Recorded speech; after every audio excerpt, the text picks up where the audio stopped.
ప్రభువైన యేసుక్రీస్తు నామములో కూడి ఉన్న మీ అందరికీ హృదయపూర్వకమైన వందనాలండి. దేవుని దగ్గర నుంచి ఈ ఉదయకాల సమయంలో మరొక మాట తీసుకురాగలడానికి ఆయన కృపను అనుగ్రహించాడు. ఆ మాట ఏదనగా అపోస్తుడైన పౌలు రోమిలికి రాసిన పత్రిక 8వ అధ్యాయము 1వ వచనము. కాబట్టి ఇప్పుడు క్రీస్తు యేసునందున్న వారికి ఏ శిక్షా విధియూ లేదు. యేసు క్రీస్తులో ఉన్న వారికి ఏ శిక్షా విధియూ లేదంట. పరిశుద్ధాత్ముడి ద్వారా స్పష్టంగా చెబుతూ ఉన్నాడు. మరణపు ముళ్ళును విరిచిన ఈ దేవుడు మరి యేసుక్రీస్తు భూమి మీద రక్తము చిందించక ముందు పాప శాప దోషాల ద్వారా మరణ భయముతో మనిషి చెదిరిపోయాడు.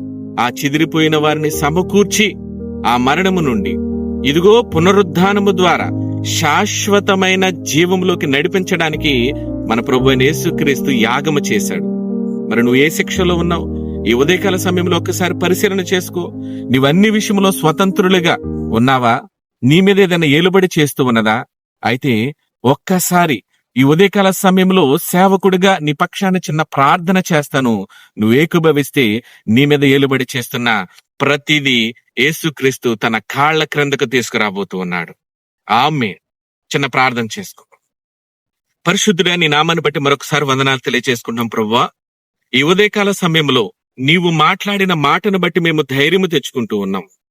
ఇదిగో నీ యందున్న వారికి, క్రీస్తు నందున్న వారికి ఏ శిక్షా విధియూ లేదన్నావు. మనుష్యులుగా మేము ఏ శిక్షలో ఉన్నాము, మా మీద ఏది ఏలుబడి చేస్తూ ఉన్నదో, ఇదిగో మేము స్వతంత్రులుగా ఉండకుండానట్లుగా మా మీద ఏలుబడి చేస్తున్న ప్రతి పాప శాప దోషాలను నువ్వు విముక్తిని చేయడానికి నువ్వు కల్వరిగిరిలో రక్తాన్ని చిందించావు ప్రభువా. ఆ రక్తము ద్వారా మేము ధైర్యము తెచ్చుకుని నీ కృపలో నా తండ్రి అన్ని వేళలా నీ బలముతో జీవించగలిగే భాగ్యాలను మా అందరికీ దయచేసి నీ కృపలో జ్ఞాపకం చేసుకున్నామని యేసుక్రీస్తు నామంలో సమస్తము అడిగి వేడి పొందుకుంటున్నాము తండ్రి. ఆమేన్. మరొకసారి మీ అందరికీ హృదయపూర్వకమైన వందనాలను. God bless you.